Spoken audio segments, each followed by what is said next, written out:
Detroit. A city of profound contrasts. On one hand, a vibrant resurgence, new businesses, rejuvenated districts. Yet, woven into its very fabric, a different narrative persists. A landscape of forgotten giants. Empty shells of what once stood proud. Why do these monuments to a bygone era still dominate the visual tapestry of this American city? Their silent presence, a haunting question.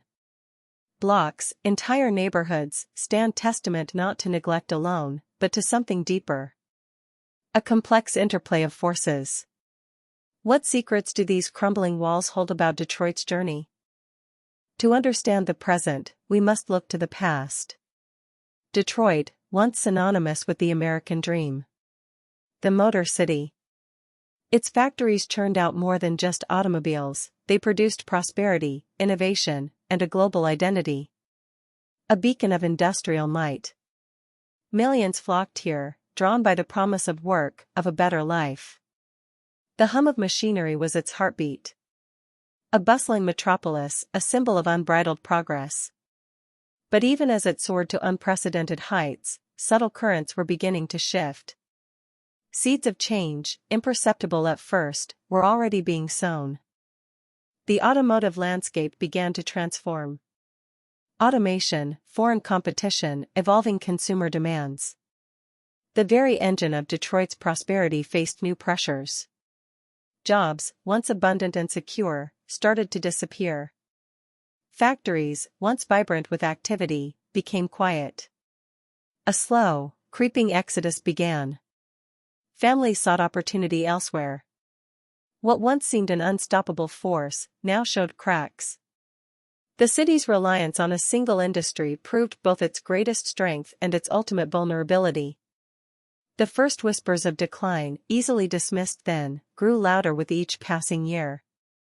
Then came the profound demographic shifts.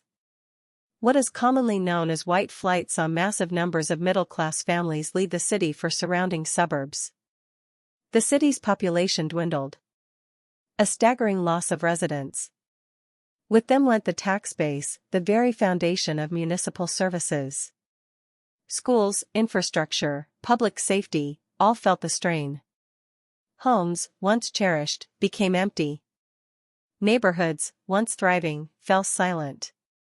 The sense of community fractured. This wasn't merely a move, it was a mass departure, leaving behind a widening chasm in the city's ability to maintain itself. As the population and tax revenues vanished, the city found itself trapped in a vicious cycle. Less money meant fewer resources for basic services. Fire departments struggled. Police patrols thinned. Roads deteriorated. Abandoned properties became havens for crime and decay, further driving residents away. A downward spiral. It was a slow strangulation, a systemic neglect that fed upon itself. Why invest in a place that seemed to be actively disinvesting from its own future? The question of ownership became murky. The cost of maintenance overwhelming. These buildings, once homes and businesses, became casualties of a broader, deeper ailment. The economic storms of the early 21st century, particularly the 2008 financial crisis, delivered a devastating blow. The housing market collapsed. Foreclosures surged. More homes emptied. The city's fiscal health, already precarious, crumbled. In 2013, Detroit declared bankruptcy, the largest municipal bankruptcy in U.S. history. A city, once a symbol of American strength, was forced to confront its deepest vulnerabilities. It was a moment of profound introspection. What was salvageable? What was truly lost? The sheer scale of the problem seemed insurmountable. How does a city recover from such a fundamental unraveling? Today, Detroit is on a path of rebirth. Cranes dot the skyline. New businesses open. A vibrant energy pulses through revitalized areas.